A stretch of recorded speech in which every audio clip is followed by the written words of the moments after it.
ওমানে বসবাসরত প্রবাসীদের জন্য 2025 এবং 2026 সালে বেশ কিছু গুরুত্বপূর্ণ আইনি পরিবর্তন এবং নতুন নিয়ম কার্যকর হয়েছে। আপনি যদি ওমানে থাকেন বা যাওয়ার পরিকল্পনা করেন, তবে নিচের আপডেটগুলো আপনার জন্য অত্যন্ত জরুরি। রেসিডেন্সি কার্ড বা আকামা। রেসিডেন্সি কার্ড 10 বছরের আকামা। ওমান সরকার নির্দিষ্ট ক্যাটাগরির প্রবাসীদের জন্য রেসিডেন্সি কার্ডের মেয়াদ 3 বছর থেকে বাড়িয়ে 10 বছর পর্যন্ত করার সুযোগ দিয়েছে। এটি মূলত বিনিয়োগকারী এবং উচ্চ দক্ষতা সম্পন্ন কর্মীদের জন্য। নবায়ন সময়সীমা: আকামা শেষ হওয়ার 30 দিনের মধ্যে তা নবায়ন করতে হবে। দেরি হলে প্রতি মাসে জরিমানা গুনতে হবে। 2. শ্রম আইন ও কর্মসংস্থান লেবর ল। কন্ট্রাক্ট বা চুক্তি নিবন্ধন।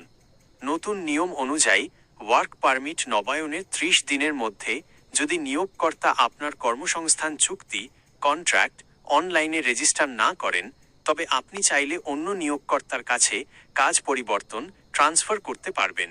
পেশাগত যোগ্যতা যাচাই: 2026 সালের শুরু থেকে ওমানে প্রবেশের ক্ষেত্রে বা কাজ করার জন্য শিক্ষাগত ও পেশাগত সনদ যাচাই বাধ্যতামূলক করা হয়েছে।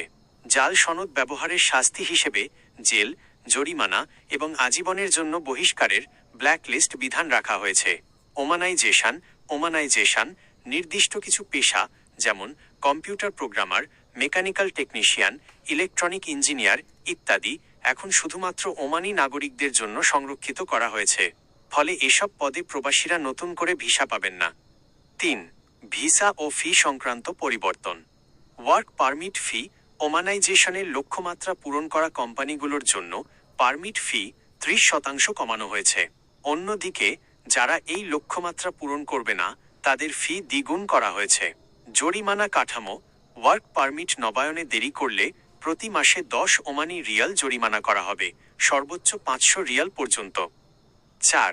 সুযোগ সুবিধা ও সুরক্ষা। মজুরি সুরক্ষা ব্যবস্থা WPS এখন নিয়োগকর্তাদের জন্য বাধ্যতামূলক করা হয়েছে যে তারা অন্তত 90% বেতন ব্যাংক বা ইলেকট্রনিক সিস্টেমের মাধ্যমে পরিশোধ করবেন।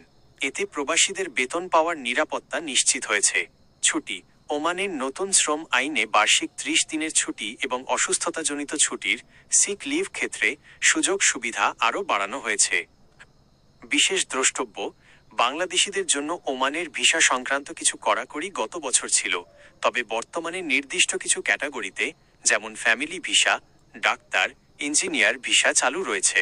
সাধারণ কাজের ভিসার ক্ষেত্রে আপনার নিয়োগকর্তার মাধ্যমে বর্তমান স্ট্যাটাস যাচাই করে নেওয়া ভালো।